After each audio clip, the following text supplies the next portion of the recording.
Perspectiva, um programa do Observatório do Terceiro Setor, sempre explorando os horizontes da realidade brasileira. Olá, bom dia. Eu sou Joel Scali e começa agora o Perspectiva, um programa do Observatório do Terceiro Setor. O assunto de hoje é Outubro Rosa. Dados do Instituto Nacional do Câncer estimam que ocorrerão no Brasil mais de 66 mil novos casos de câncer de mama em 2022. Participa do programa o Ricardo Caponeiro, médico oncologista do Hospital Alemão Oswaldo Cruz, em São Paulo. Nós estamos aguardando aqui o Gabriel Moraes, que é coordenador institucional da Federação Brasileira de Instituições Filantrópicas de Apoio à Saúde da Mama, a FEMAMA. A co-apresentação do programa é de Franklin Valverde, que também trará os destaques do site do Observatório do Terceiro Setor. Você vai conferir as notícias do mundo, direto de Nova York, do repórter Eleutério Guevani, da Rádio ONU. Bom dia, Franklin. Bom dia, Joel. Bom dia, Ricardo. Bom dia, você está em sintonia com Perspectiva aqui na Rádio Brasil Atual. Franklin, o resultado do primeiro turno, vai ter primeiro turno para a presidência da República, aqui em São Paulo também, para o governo do Estado. Isso, segundo turno. Depois desses resultados, somos um país conservador? Sem dúvida, Joel. Acho que é um país conservador, e eu até digo, né, sem querer ofender ninguém, com uma certa dose de masoquismo, né? Porque a gente viu uma série de ministros aí num governo que a gente tem acompanhado nos últimos 4 anos, uma série de desmandos e de erros, de trombadas aí, principalmente na questão da pandemia, né, com quase 700 mil mortos devido à pandemia de Covid-19, e nós vemos que muitos dos ministros do governo Bolsonaro foram contemplados, né? A Damares, senadora, lá do Distrito Federal, o vice-presidente Mourão, senador no Rio Grande do Sul, o Pazuello, lembra do Pazuello, né? Aquele que não mandou o oxigênio para o Amazonas, por exemplo, foi eleito deputado federal no Rio de Janeiro. E o Salles aqui em São Paulo, né? O ministro do Passa Boiada, né? Que devia cuidar do meio ambiente, mas ele queria mais era fazer da floresta um grande campo de pastagem, também foi eleito deputado federal. Então, acho que tem uma certa dose do eleitorado aí de masoquismo, né? De querer sofrer mais um pouco ainda, né, com essas pessoas. Né? E também revela o desgaste das nossas instituições. Parece que a população vota com um certo descaso, Frank.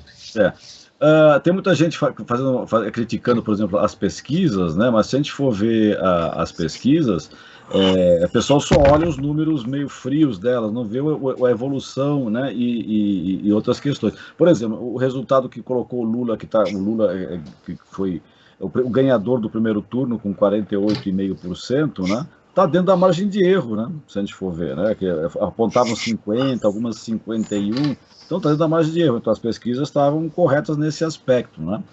A surpresa está nos outros resultados, né? Os outros resultados é que surpreenderam, né? O caso, por exemplo, que estava muito comentado do senador, que foi eleito senador para o São Paulo, Pontes, né? O astronauta Pontes, que foi ministro do Bolsonaro, que é meio anti-ciência, por incrível que possa parecer, né? Ele foi eleito, mas as pesquisas que davam o Márcio França como possível ganhador, mas tinha muita gente ainda que estava indeciso e acabou apostando dentro desse grupo aí que eu falei. Mas, de qualquer forma, as pesquisas erraram um pouquinho, hein, Frank? Sim, ou erraram, ou aquela coisa, né, Joel? A pesquisa é um flash do momento, né? O momento muda, né? Mudou o momento, mudou o resultado, né? Agora sim, vamos para o tema do programa de hoje, Outubro Rosa. Ricardo Caponeiro, seja muito bem-vindo novamente ao nosso programa. É sempre muito prazer estar com vocês.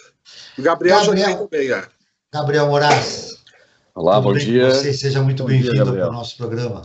Muito obrigado pela possibilidade, gente. Desculpa o problema técnico aqui, tive um problema rapidinho no meu computador, mas resolvido já. Não há problema, seja bem-vindo. O Outubro Rosa é uma campanha de conscientização que alerta as mulheres e toda a sociedade sobre a importância do diagnóstico precoce e prevenção do câncer da mama. Depois de várias campanhas, Caponeiro, você acredita que o Outubro Rosa já conscientizou as mulheres ou ainda nós temos muita desinformação no país? Não, ainda tem muita desinformação, muita dificuldade de acesso ao controle de cuidado. A gente teve um retrocesso agora durante a pandemia, que a gente viu que muitas mulheres deixaram de fazer seus exames ou por dificuldade ou por achar que talvez não fosse o momento oportuno. A gente está vendo agora o número de casos mais avançados chegando no consultório. Então, acho que cada vez mais o Outubro Rosa é importante e agora mais ainda saber que as mulheres precisam fazer seus exames de rastreamento. Você concorda, Gabriel? Estou totalmente de acordo com o Dr. Caponeiro. Realmente, a gente teve um índice, acho que o doutor agora acabou de apresentar evidências que mostram que realmente, de fato, o número de casos agravados estão acontecendo. A pandemia trouxe um impacto negativo quando foi solicitado para que a maioria das mulheres, por exemplo, estivessem em casa. Então, isso dificultou um pouco o acesso à mamografia. Isso já não são números expressivos no Brasil, infelizmente é uma realidade que a gente enfrenta e a gente batalha muito para isso. O Outubro Rosa é o momento onde a gente busca evidenciar a importância de se fazer os exames de rotina. A pandemia acabou reduzindo drasticamente, foram 40% de redução no número de mamografias, que são importantes para um diagnóstico precoce e que, então, é importante para o início do tratamento e salvar muitas vidas. Então, assim, temos um desafio muito grande ainda. Eu acho que é de conscientizar mais as pessoas para a importância do diagnóstico, de buscar, então, os exames, a realização. Eu acho que o outubro vem ali para poder fazer mais uma vez reforçar. Eu acho que temos um primeiro ano, né? A gente está voltando para a rua para sensibilizar as pessoas para que elas busquem o seu acesso, busquem o tratamento. E não foi só alteração de consciência, né? Também teve uma dificuldade prática, que os hospitais voltaram seus recursos para o Covid, reduziram a marcação de exames para poder higienizar as salas, então a disponibilidade de exames também foi reduzida. Então, esses pacientes que queriam fazer tiveram mais dificuldade no acesso, né? A gente aprendeu muita coisa boa com o Covid, o Gabriel pode falar melhor agora. A FEMAMA fez um documento de posição da FEMAMA para tentar usar os recursos que a gente usou na época do Covid e passar isso para o câncer de mama, né? Então, já você vê que muita coisa funcionou bem no Covid, com todas as dificuldades que o Frank estava falando das posições ministeriais, mas teve coisas boas que a gente descobriu durante o Covid, que a gente falava, não tem recurso, e na época do Covid os recursos apareceram, né? Então, a FEMAMA fez um documento de posição para tentar passar esses recursos que a gente usou no Covid para o câncer de mama. O Gabriel pode falar um pouquinho melhor sobre esse papel de posição da FEMAMA. O câncer da mama representa quase 25% dos novos casos de câncer em mulheres e é a causa mais frequente de morte por câncer entre este grupo, segundo o Instituto Nacional do Câncer. Muito bem. Durante a pandemia, Caponeiro, as mulheres falaram, olha, eu estou em isolamento, então eu vou fazer aquele exame de toque, que a medicina e todos os médicos oncologistas dizem, olha, não é suficiente, você precisa fazer mais, né? Uhum. Mas as mulheres falaram isso. Agora, quais são os sintomas, né, que apresentam para a mulher e que levam a ela a se preocupar e procurar ajuda? Só queria lembrar assim, que o autoexame da mama não é que ele não funciona, é que ele não é suficiente. Porque o que a gente quer... Ele não é completo, é isso? Não, ele não consegue detectar as lesões pequenininhas, aquelas que são só microcalcificações, lesões de alguns milímetros, né? A gente quer achar o tumor nessa fase, onde ele não é palpável, onde ele tem no máximo 5 milímetros. E você vai conseguir palpar um nódulo na mama, geralmente quando ele tem mais que 2 centímetros. Então você perde um tempo muito importante. Mas é importante porque a mulher fica conhecendo a sua mama, ela sabe se alguma coisa mudou. E você perguntou dos sintomas, presença de nódulo palpável, retração de mamilo, secreção anormal pelo mamilo, são sintomas que a mulher vai perceber, isso mesmo que ela tiver feito a mamografia. Então, observar a própria mama é importante, só que não pode ser só isso, porque a gente precisa achar aquelas lesões não palpáveis, aquelas lesões que não dão sintoma ainda, muito no começo do diagnóstico, né? Então, é importante fazer o autoexame da mama, mas é mais importante ainda fazer seus exames de rotina, e aí ainda o mais adequado ainda é a mamografia. Há um trabalho institucional a ser feito no país. A gente começou o programa falando da desinformação e da preocupação em relação às mulheres que ainda resistem a fazer esse exame, né? Não só o precoce, como esse exame normal. Quais são os principais desafios que a FEMAMA tem em relação a isso, Gabriel? Olha, uma pergunta interessante. Eu acho que o primeiro é a forma como a gente leva a informação até essas pessoas. É um desafio hoje falar de câncer, porque a maioria das pessoas entende que isso é uma sentença de morte, é um diagnóstico completamente negativo, mas porque carecem de informação. Falta elas entenderem um pouco mais sobre quais são os principais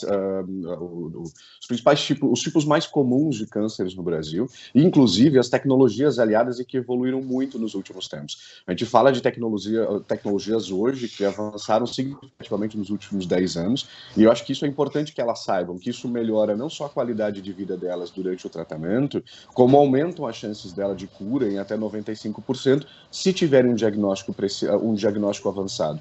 O Dr. Caponeiro está aqui e não me deixa mentir, ele pode sustentar muito melhor essa informação do que eu, mas hoje a maioria dos casos evidenciados de câncer de mama no Brasil, eles são diagnosticados em casos avançados, então em estágio avançado. E isso é um problema realmente para a gente trabalhar com a cura dessa doença, porque a maioria das pacientes ou vai vir a óbito porque um estágio já está bastante comprometido, ou enfim, vai precisar conviver com essa doença para o resto da sua vida. Mas a gente precisa inverter o papel.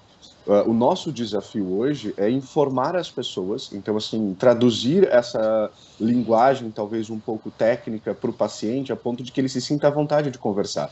O Covid nos trouxe isso, até o Dr. Caponeiro fez uma citação primeiro do nosso trabalho do Lições do Covid, e isso foi um reflexo, a informação é importante.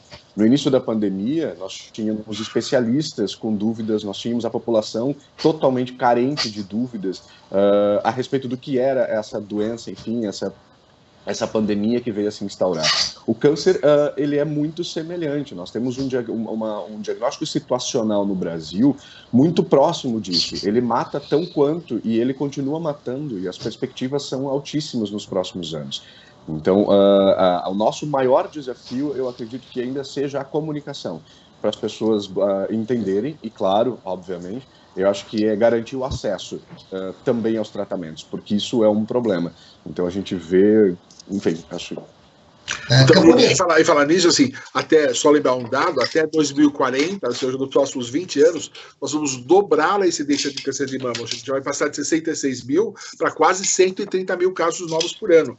Essa é a projeção, né? E vai ser superado por câncer coloretal, que vai ser o primeiro câncer diagnóstico, que também tem um diagnóstico, uma prevenção, e aí tem uma prevenção muito fácil de fazer, né? Ou seja, então a gente está perdendo essa chance de fazer prevenção e diagnóstico precoce, e aí daquilo que você falou fica paradoxal, né? A mulher tem medo de achar o câncer, ela não faz exame de rastreamento, e aí quando faz, acha que faz avançada e reforça a ideia de que não adianta achar, né? Ou seja, então adianta achar, se você achar antes, isso é curativo, isso nenhum método, nenhuma tecnologia é mais eficiente do que o diagnóstico precoce. Quais os fatores que levam a mulher a desenvolver o câncer da mama, Caponeiro? Ser mulher, né, a incidência é 100 vezes maior do que no homem. Lembrar que existe câncer de mama em homem também, mas o sexo feminino tem uma chance 100 vezes maior do que o sexo masculino. A idade, à medida que aumenta a idade, aumenta a chance de câncer de próstata, de câncer de mama, né? Aí obesidade, vida sedentária, tabagismo, menstruar muito cedo, não ter tido filhos, não amamentar. A gente sabe hoje pelo menos uns 15 fatores que aumentam a incidência, né? Mas o mais importante ainda é sexo, idade e hábitos de estilo de vida, ou seja, a dieta, a obesidade é um fator de risco importante, tabagismo e uso excessivo de álcool. E o câncer de mama é desenvolvido em mulheres de baixa renda, de média renda, de alta renda? Não. Ele é desenvolvido em qualquer renda, né? O que tem é que as mulheres de baixa renda têm mais dificuldade ao acesso e as mulheres de baixa renda acabam fazendo diagnóstico em fase mais avançada e têm menos acesso a recursos de saúde. Então, a mortalidade parece ser maior em pessoas de baixa renda, mas a incidência, a gente vê muita gente rica por aí, muita gente de classe A com câncer de mama, ou seja, a incidência não escolhe a faixa de renda. Até porque às vezes as pessoas com mais renda são mais obesas, têm mais um estilo de vida mais prejudicial, as mulheres mais pobres trabalham mais em trabalhos braçais, fazem mais atividade física. Eu acho que o que muda é o acesso ao diagnóstico e acesso ao tratamento. A mortalidade é maior na renda mais baixa, mas a incidência é igual. No início do programa, Gabriel, o Caponeiro falou que foi atípico, né, por causa da situação da mulher e do desenvolvimento do câncer de mama no país, aliás, no mundo, né, por causa da pandemia. Houve um planejamento especial a partir dessa experiência da pandemia para informar as mulheres da importância de se realizar os exames? Bom, o primeiro ponto, acho que foi entender justamente um reflexo acho que assim, a gente entende, o Lições do Covid foi um exercício que a gente fez para extrair experiências, então, de avaliar de como aconteceu, de como a população se comportou, quais foram os impactos negativos, até para que a gente pudesse se planejar para trabalhar nos anos seguintes, então, a partir de hoje, como agora, exemplo, 2022. Como eu comentei com você, a informação é algo que a gente identificou que era muito importante que a gente trabalhasse com a população. A campanha nossa deste ano, ela tem justamente o objetivo de trazer mais uma vez o 3 Perguntas que Salvam. Então, a gente repete o esforço que a gente começou em 2020, quando iniciou a pandemia. Então, fizemos 2020, 21 e 22, e a gente conclui um movimento. Isso é parte de uma estratégia para a gente justamente levar informação às pessoas e conscientizá-las para que a gente tente, pelo menos, recuperar, num curto espaço de tempo, os números de rastreamento, que é a principal fonte de identificar, como o Dr. Caponeiro comentou, a incidência do câncer em estágios iniciais e em cura. Então, para a gente tentar recuperar o fôlego dos nossos trabalhos. Então, esse foi, eu te diria o seguinte, o principal planejamento. Era complicado, entendeu? As mamografias reduziram, como eu comentei com você, num levantamento que fizemos no início deste ano, em praticamente 40%, para um número que já não era positivo. Então, a gente precisa fazer algo muito maior com relação a isso. Acho que a comunicação, campanhas de comunicação, buscar pessoas, engajar mais pessoas para falarem sobre o tema. Inclusive, uma das necessidades que a gente levanta e que a gente está se programando para trabalhar a partir de agora é um movimento maior de conscientização das pessoas, mas não somente durante o mês do Outubro Rosa.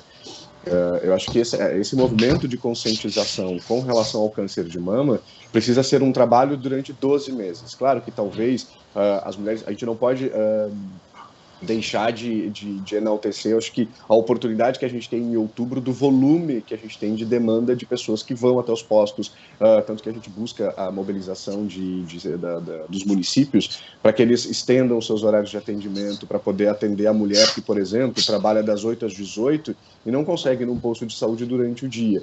A gente busca a conscientização das empresas também, que eu acho que é um desafio que a gente tem também, de criar uma oportunidade para que essas mulheres busquem o diagnóstico, então façam a realização dos seus exames. Então, tem muita coisa a ser feita. A gente vai devagarinho. Aqui em São Paulo tem uma experiência, não sei se aí no Sul tem, Gabriel, de ter um ônibus, né, que vai até determinadas comunidades para que se faça o exame precoce da mama. Agora nós vamos ouvir a Rádio ONU, parceira de conteúdo do Observatório do Terceiro Setor, com a reportagem. A cada 2 segundos, uma pessoa abaixo de 70 morre de doenças crônicas. O Eleutério Goivani, de Nova York, traz as informações. A cada 2 segundos no mundo, uma pessoa com menos de 70 anos perde a vida por uma doença crônica.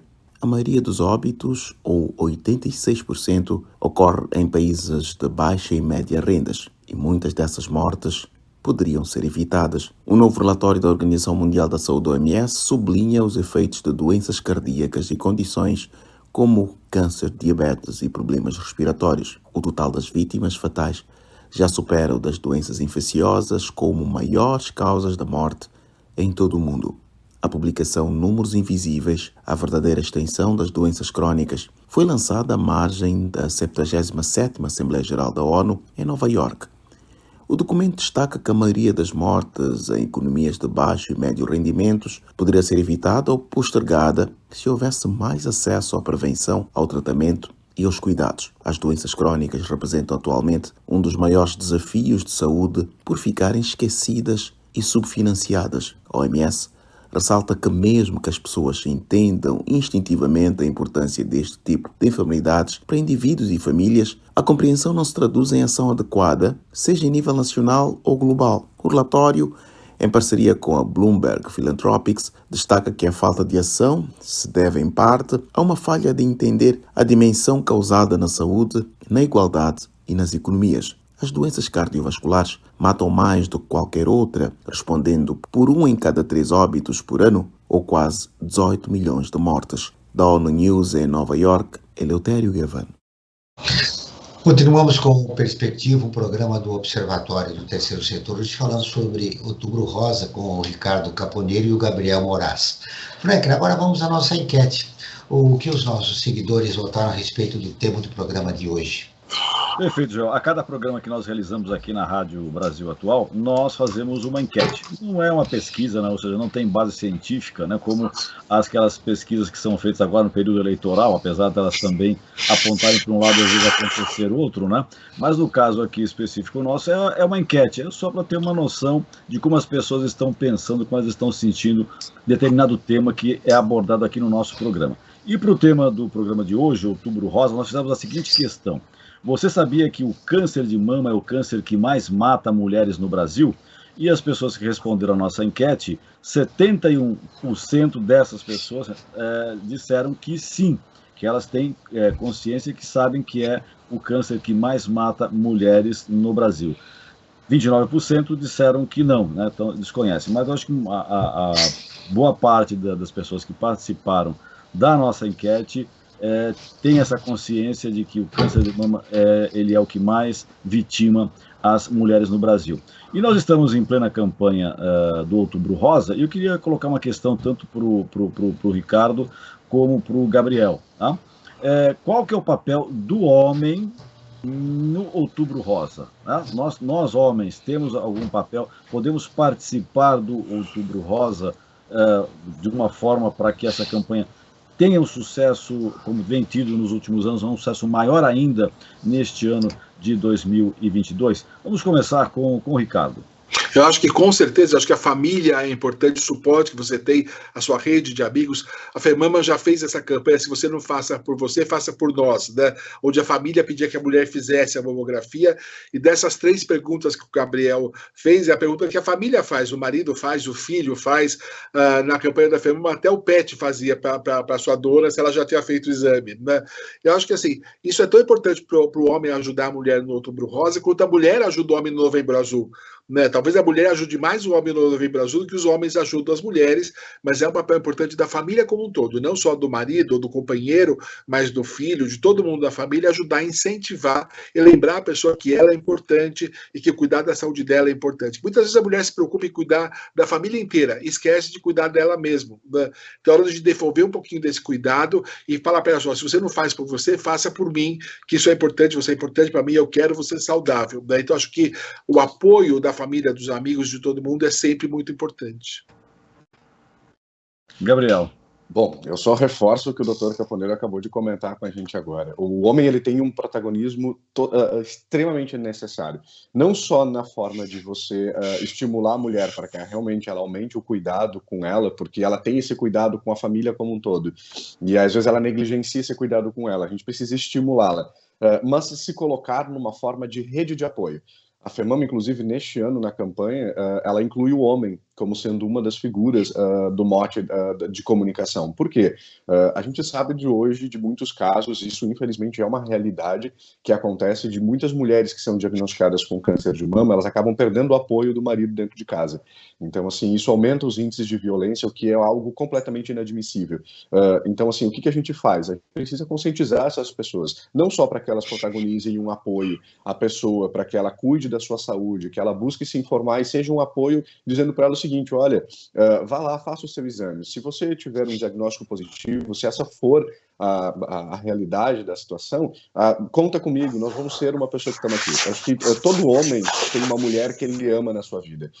Eu, por exemplo, sou um homem que trabalho com câncer de mama, Dr. Caponeiro também. Então, assim, eu tenho uma mãe, tenho irmãs, tenho sobrinhas, e eu me preocupo com o cuidado delas. Eu acho que eu estimulo elas para que elas façam isso, e tenho milhões de mulheres que eu conheço, amigas também, então acho que o homem precisa assumir muito mais esse protagonismo, que ele normalmente se coloca de fora, entendeu? Então acho que essa não é uma responsabilidade única e exclusiva da mulher, mas se a gente ama alguém, a gente precisa incentivá-la para que ela se cuide também, que ela salve sua vida.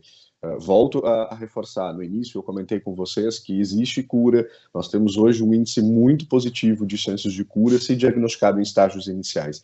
Então isso é importante que aconteça, para a gente reverter a balança.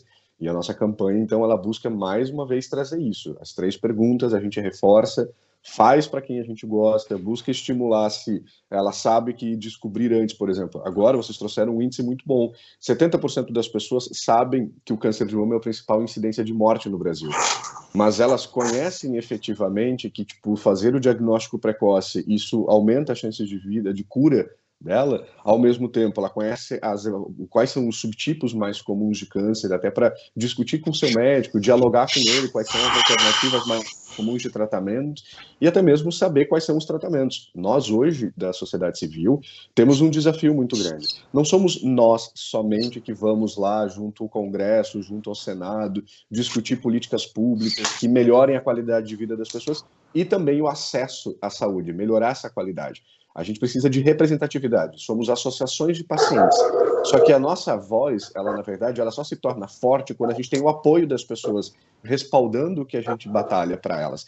Então, é muito importante que as pessoas tomem consciência, se mobilizem com a gente, então, assim, que se engajem com as nossas ações. Isso é muito importante para que a gente amplie e reverta esse quadro. Infelizmente, como o Dr. Caponeiro comentou, que num futuro muito próximo ele vai ser muito pior do que ele já é. Então, eu nunca esqueço de um exemplo que o Dr. Caponeiro trouxe uma vez, de uma conversa que tivemos eu e ele. Ele disse o seguinte: olha só, para um país de futebol, imagina que o câncer tem uma perspectiva de matar 66 mil mulheres para cada ano. Isso é praticamente um estádio de futebol inteiro lotado de pessoas que morrem todos os anos vítimas de uma doença que tem cura. Então é fundamental que toda a sociedade participe do Outubro Rosa e conscientize o maior número de mulheres a respeito desta doença. Dados da Sociedade Brasileira de Mastologia apontam um aumento da incidência de câncer de mama entre as mulheres mais jovens, antes dos 35 anos de idade. Nos últimos 2 anos, os casos representaram 5% do total. O que causou esse aumento, Caponeiro? A gente não sabe, talvez a gente tenha uma genética mais desfavorável, talvez a gente tenha um estilo de vida mais desfavorável, mas isso foi um trabalho do professor Marco De Biasi aqui do Brasil, e a gente viu essa metade das pacientes acabam tendo o diagnóstico antes dos 50 anos de idade, e que é quando ficam fora da recomendação de rastreamento pelo Ministério da Saúde do Brasil. Então a gente precisa mudar, inclusive, a FEMAMA defende a posição de mamografia a partir dos 40 anos, porque a partir dos 50 anos a gente já perdeu um número monstruoso de mulheres, e quanto mais jovem a mulher, geralmente o câncer é mais agressivo, né? Então a gente precisa rever, inclusive, as nossas formas de rastreamento. A gente está agora brigando por um projeto de lei para a disponibilização de testes genéticos, para saber quais são aquelas pacientes que têm história familiar, e até 1/3 delas pode ter história familiar de câncer na família, e essas talvez precisem de um rastreamento mais específico. Então a gente está saindo de recomendações gerais para todo mundo para fazer recomendações mais específicas para aqueles grupos de maior risco, né? Então acho que isso é uma constatação, a gente não sabe exatamente por que isso aconteceu, porque a gente tem mulheres mais jovens, mas é uma constatação do dia a dia que a gente vê cada vez mulheres mais jovens no nosso consultório. Pacientes de 26, 28 anos de idade estão chegando com diagnóstico de câncer, e nessa faixa etária que estavam fora da mamografia, geralmente chegando com doença avançada. Gabriel, agora você já tem uma faixa etária que não estava incluído, né, nas campanhas do Outubro Rosa. Esse é um grande desafio para a FEMAMA. Com certeza. A gente tem, mas isso ao mesmo tempo tem uma vantagem. Com a digitalização, com a aceleração da digitalização que aconteceu agora em razão da pandemia, isso nos permite comunicar com esse público de uma forma muito mais direta. A questão é acertar a estratégia. Então, esse é realmente o desafio, é como a gente leva a informação e a gente cria o interesse dessa população para que ela realmente se conscientize. Então, como comunicador, especialista em comunicação, esse é um desafio que a gente tem, mas a gente tem canais que nos abriram essa possibilidade. Então, o próprio Dr. Ricardo comentou muito bem sobre o fato de... hoje, na verdade, a recomendação no Brasil é para a realização da mamografia dos 50 aos 69 anos. A gente conseguiu batalhar, a FEMAMA se empenhou e muito nisso, e aí a gente conseguiu antecipar isso para 40. Mas ainda é preciso que a gente pense, por exemplo, a mamografia ela é muito efetiva a partir dessa idade para o diagnóstico, mas antes disso, a gente tem outros elementos que a gente está batalhando também. O próprio teste genético. Então, quando existe uma incidência de câncer já em na tia, a mãe, a irmã já teve câncer, há um risco dessa mutação genética acontecer. Então, assim, dessa característica, na verdade, da pessoa ter um câncer também, disso ser algo de origem genética, hereditária. Então a gente tem um projeto de lei, nós batalhamos desde 2020 por isso junto ao Congresso Nacional. Este ano, na verdade, está pleiteado até para aprovação, que depois segue para Senado e vai para a sanção do presidente. É um teste que ele permite trazer com uma antecedência necessária a informação para que se possa trabalhar em cima de alguma solução. Eu tenho um exemplo muito claro na família de uma prima minha, que foi a mãe teve câncer, e isso é uma informação muito importante que eu trago aqui, o Dr. Caponeiro pode me ajudar a esclarecer, tecnicamente falando. Mas a mãe dela faleceu por causa de câncer e o médico recomendou para que ela fizesse um teste genético porque eles acreditavam que existia alguma possibilidade de ser hereditário. De fato, ela tem uma outra irmã, a irmã teve uma incidência mínima, mas ela teve um índice muito alto. Então, assim, de ter um câncer no futuro. O que ela fez, por uma questão preventiva, a exemplo do que aconteceu com a Angelina Jolie, ela optou pela mastectomia radical, então, assim, se precaveu, hoje ela tá ali, tá super bem, então, assim, e tá vivendo normalmente. Aí eles foram identificar de onde vinha essa mutação. E aí eles identificaram, aí fizeram, obviamente, um teste com a avó dela, porque acreditavam que poderia ser dela, e não era. Na verdade, essa mutação genética, quem carregava era o homem, o avô dela. Ele não desenvolveu câncer de mama, mas isso passou geneticamente, e aí acabou que nas mulheres da família, enfim, filhas, isso acabou acontecendo.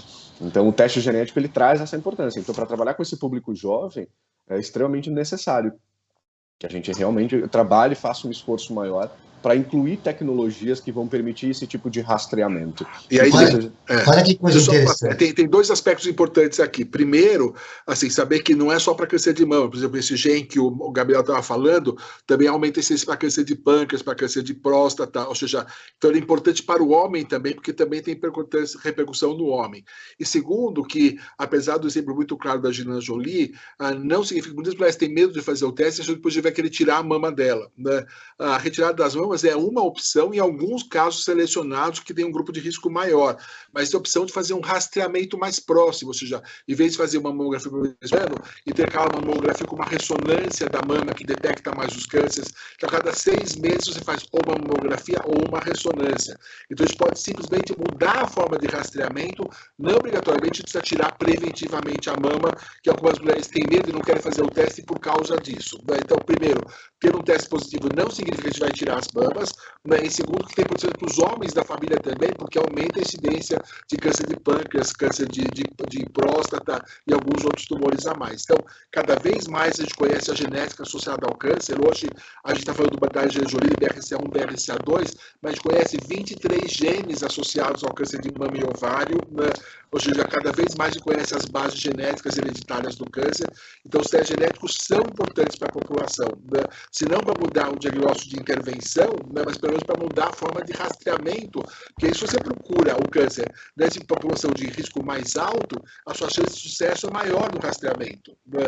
Então, talvez a gente esteja fazendo, é igual a gente fala da vacina de HPV, né? A gente estava falando de prevenção, né? As minhas pacientes de classe média, classe média alta, todas tomaram a vacina e vacinaram os filhos, né? A filha da empregada dela de classe mais baixa, não. Ou seja, o grupo de maior risco acaba não sendo vacinado e os grupos de maior risco acabam sendo vacinados, né? Então, a gente tem populações que precisariam fazer teste com mais frequência e não fazem, né? Tem às vezes que tem uma população cheia de risco e tem paciente que ainda faz, mas eu prefiro não saber. Né? Aí vai muito preconceito, né?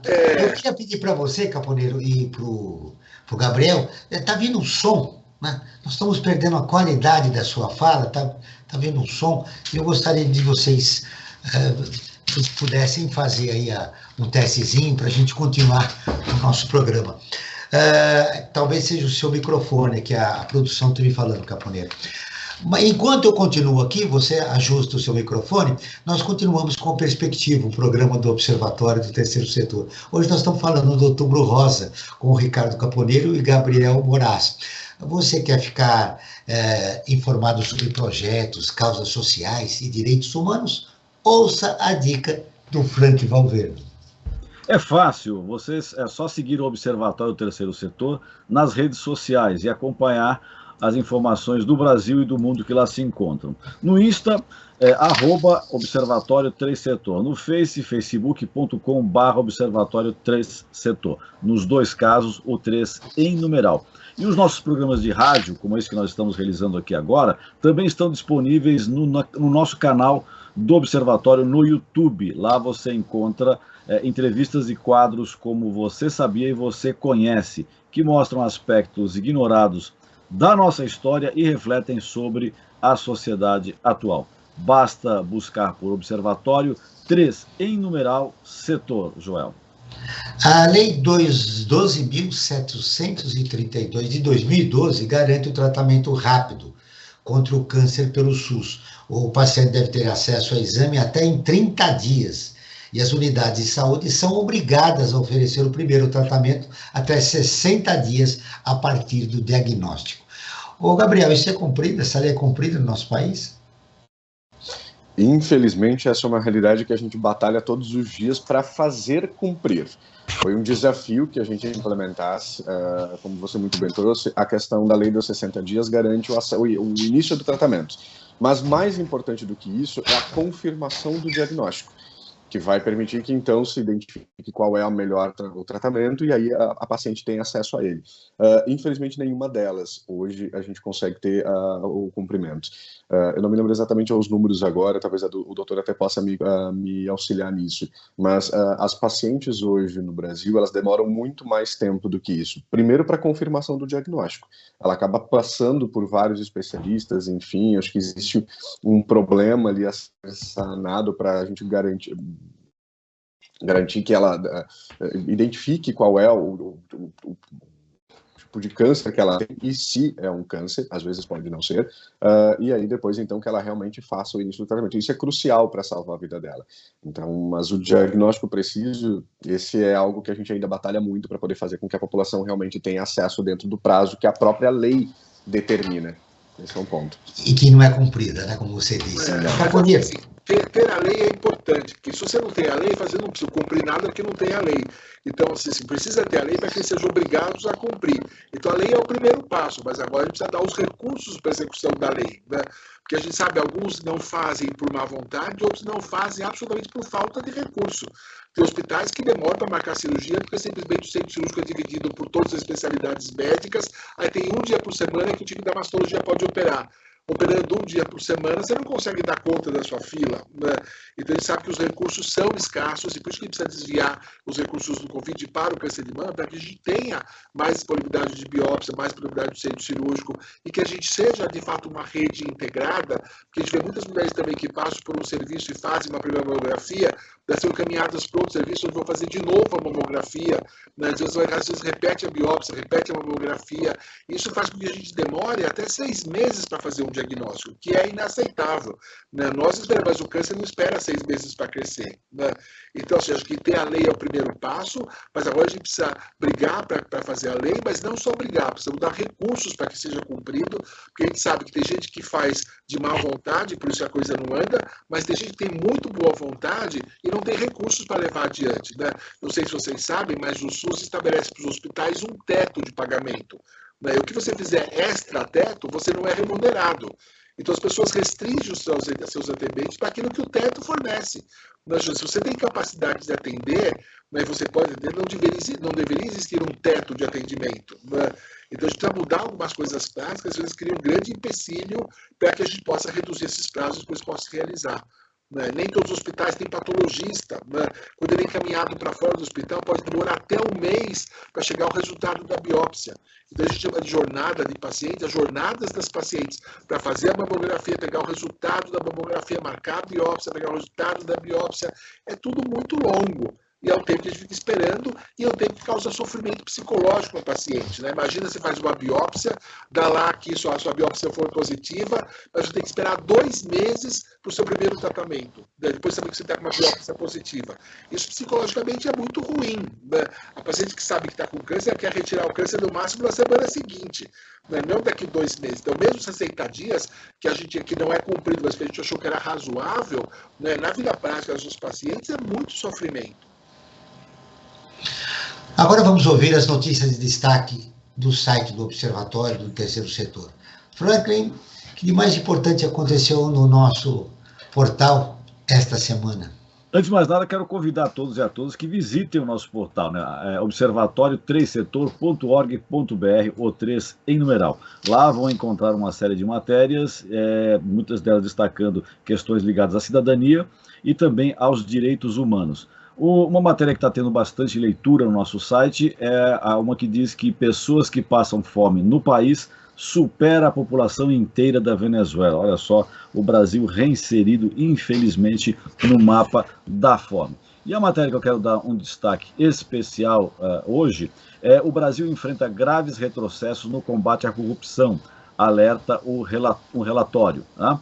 Essa é uma matéria que foi escrita pela Yara de Andrade, nossa repórter, e lá diz que em dezembro de 2003, o Brasil assinou a Convenção das Nações Unidas contra a Corrupção, né? A UNCAC, que é o nome da sigla em inglês, que é um instrumento global de combate à corrupção em todo o mundo.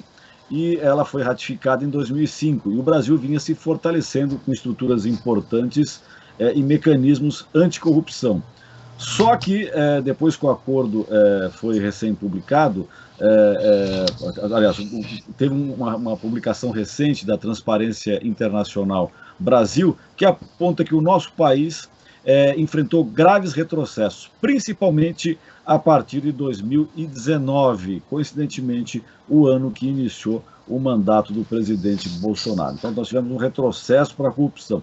O discurso do governo federal contra a corrupção não se mostrou realmente efetivo na prática, né? O combate da corrupção não se mostra efetivo como vinha acontecendo anos anteriores. E, Joel, essas matérias que eu destaquei e outras que se encontram no site do Observatório do Terceiro Setor, elas possuem uma ferramenta de audiodescrição, uma ferramenta que facilita que as pessoas que são portadoras de deficiência visual tenham o conteúdo do nosso site, ou mesmo aquelas pessoas que durante o seu dia a dia querem fazer alguma atividade e querem ouvir o conteúdo do site do Observatório do Terceiro Setor. A taxa de mortalidade por câncer de mama vem aumentando no Brasil. Em 2020, o país registrou 11,8% de óbitos para 100 mil mulheres. Os dados são do Instituto Nacional do Câncer. Gabriel, eu quero agora falar um pouco, a gente vem falando durante o programa a respeito do trabalho que vocês realizam na FEMAMA, mas o papel da FEMAMA como agente social no combate do câncer da mama. Bom, a FEMAMA hoje, ela não é uma entidade única, ela é a união de esforços de 75 ONGs no Brasil.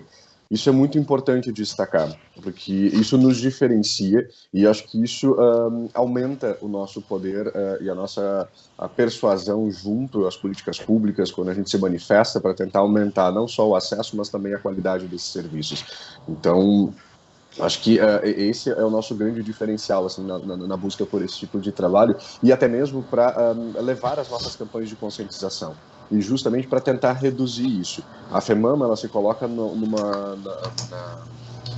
num papel não só do assistencialismo. Algumas das nossas entidades hoje vinculadas à FEMAMA dão assistência para paciente durante a sua jornada de tratamento, então desde o diagnóstico, durante a execução do tratamento e mesmo pós.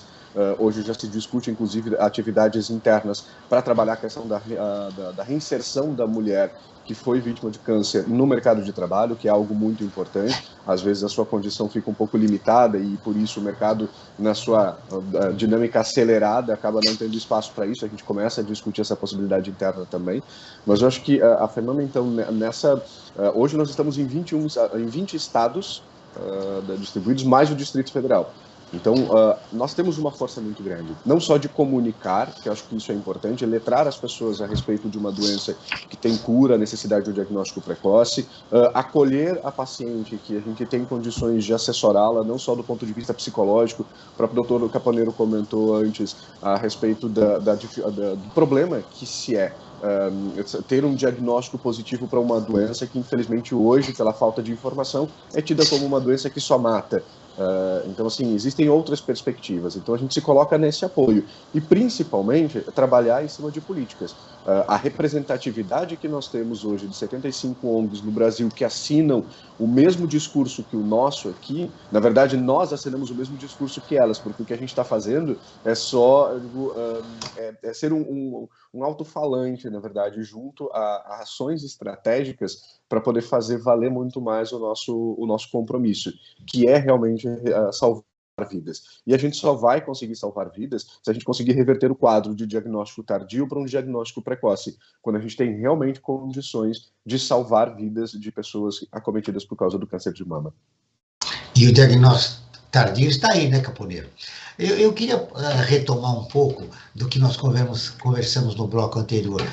Você falou do teste genético, mas há fatores culturais também que provocam, né, e fazem com que a doença se desenvolva na mulher. Sobretudo num país como o nosso, né? Os culturais são o que a gente chama de estilo de vida, né? Já estilo de vida é muito importante para a saúde em geral, né? Então acho que isso com certeza é um passo importante. Claro, a gente sabe que a genética talvez seja o determinante mais forte, mas a genética não é uma condenação, só é um fator de risco a mais, né? Mas o estilo de vida é fundamental. Nós estamos no último bloco do programa Perspectiva, hoje falando de Outubro Rosa, com o Ricardo Caponeiro e Gabriel Moraes. Frank, nós temos um projeto importante que reflete sobre o país no pós-pandemia. É verdade, Joel. Esse projeto que você está dizendo chama-se Observatório em Movimento. Dentro desse projeto, a gente procura ouvir uma série de especialistas das mais variadas áreas do conhecimento para darem dicas e informações de como melhor viver neste pós-pandemia que estamos iniciando, né? A Covid-19 ela continua aí, mas ela está diminuindo, está perdendo força, por sorte, ainda bem, né? Acho que as vacinas vieram para melhorar esse quadro, né? E não só as vacinas do reforço vacinal, e nós estamos ouvindo todos os especialistas para termos uma melhor forma de encarar esse pós-pandemia. Para isso, eu convido a todos e a todas que entrem no nosso site, observatório3setor.org.br, e também nos acompanhando pelas redes sociais, tanto como o Facebook como o Instagram. Joel. Muito bem, Caponeiro, você citou a atriz norte-americana, Angelina Jolie, que fez um procedimento. Eu tenho uma pergunta aqui da produção sobre exatamente esse procedimento que ela realizou. Algumas mulheres, depois de os exames genéticos, já correm para fazer esse procedimento. É possível que há um exagero nessa busca? O que você aconselha às mulheres, sobretudo aquelas que têm condições econômicas, né? Porque não é barato um procedimento desse? Queria que você falasse um pouco sobre isso. Eu acho assim, acho que talvez a gente não tenha tanto exagero, porque a gente tem um grupo de mastologistas muito conscientes do Brasil de quais são as indicações, né? Eles não saem fazendo cirurgia à torta direito. Talvez a gente tenha um número maior de pacientes que tiveram câncer de mama numa mama e querem retirar a outra mama, independente de teste genético ou não, né? Essa mastectomia profilática contralateral talvez tenha um certo número de usos maior do que o necessário. Mas a mastectomia no teste genético está muito bem estabelecida, os mastologistas estão muito conscientes e ainda é uma prática até subutilizada no Brasil, né? Tem dificuldades da ponte pagadora, não querer pagar uma cirurgia em quem não tem diagnóstico ainda, né? A primeira coisa que eles pedem para autorizar a cirurgia é qual é o diagnóstico da doença da paciente.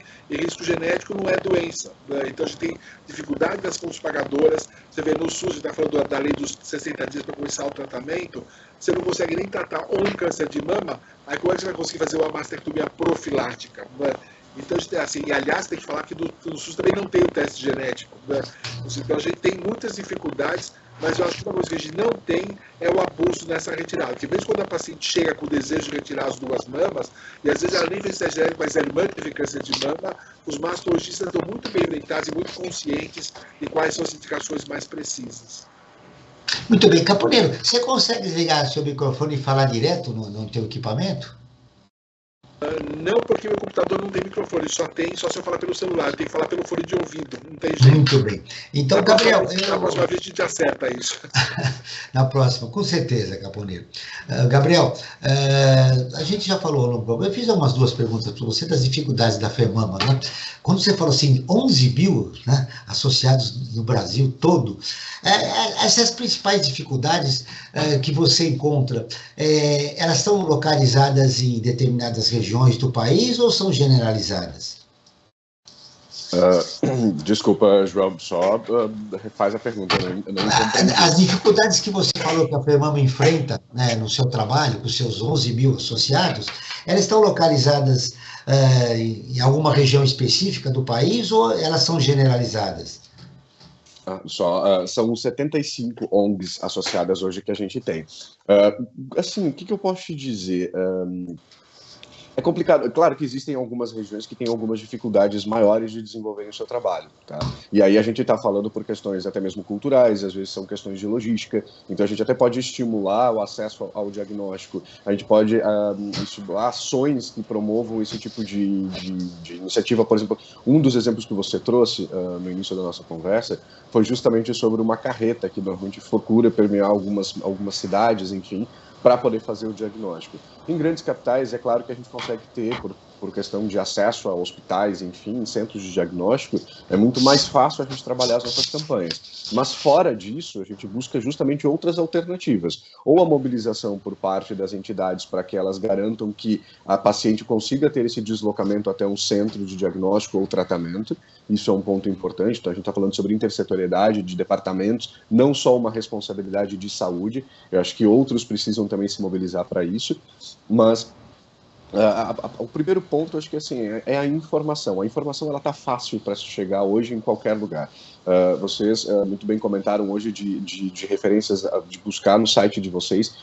Eu gostaria de também deixar disponível a femama.brasil nas nossas redes sociais ou femama.org.br. A gente busca disponibilizar muita informação nas redes sociais para trabalhar a conscientização das pessoas como um todo. Então, acho que hoje a gente tem essa oportunidade. Então, assim, não só de grandes centros, mas em todo o Brasil. Tá?